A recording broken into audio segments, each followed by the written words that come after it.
Nababo Kabalen, kumusta kayo po? My name is Louie and welcome to Wear in Pampanga, where we help businesses promote their products to our Wear in Pampanga community. For today's vlog, nagpapasalamat po kami kay Manila Creamery Pampanga for sending us their products, if you notice. And obviously, mga ice cream po yung mga nasa harapan natin. However, they are a different kind of ice cream. Tawag po sa kanila ay mga gelato. According to Wikipedia, ang gelato po is an Italian origin dessert, whereas around 6% is butterfat, which is lower than the usual na ice cream. You know, somewhat a little bit healthier. It has 60 to 70% less air. Ibig sabihin, compact po yung mga molecules. Chemistry, guys. Chemistry. At the end of the day, we're gonna check papasa ba siya sa kanya-kanya nating mga panlasa. So they sent us 3 of their products. Meron tayong malted milk. So this is milk and Maltesers.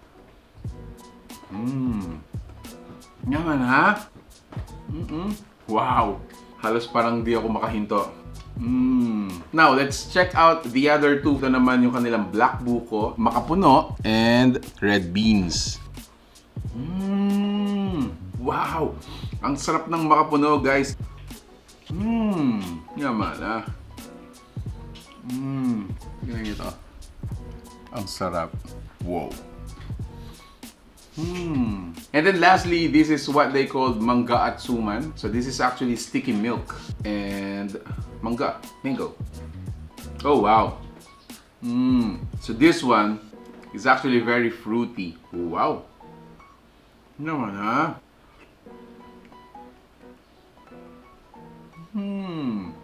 Guys, if you're to ask me among the 3 kung ano yung pipiliin ko, to tell you honestly, it's very hard to choose because 3 na flavors natin are really good. Siguro pipiliin ko is this one, yung Maltesers natin. If you're just new to order, my recommendation is to try this one, malted milk. But then again, so hard to pick, guys. 2 thumbs up. You can actually add this one. This is a thermal bag for long drive or long delivery. Pwede natin itong i-add para mas madali yung pagka-frozen ng ice cream natin anywhere you would travel. So, guys, if you like the food you saw in this video, if you like this video, please give it a thumbs up. As for me, guys, I'm gonna finish this one. Good job, Manila Creamery. Just message their fan page. Thank you guys for watching Wear in Pampanga. Until our next video, please. I hope to see you there. Bye!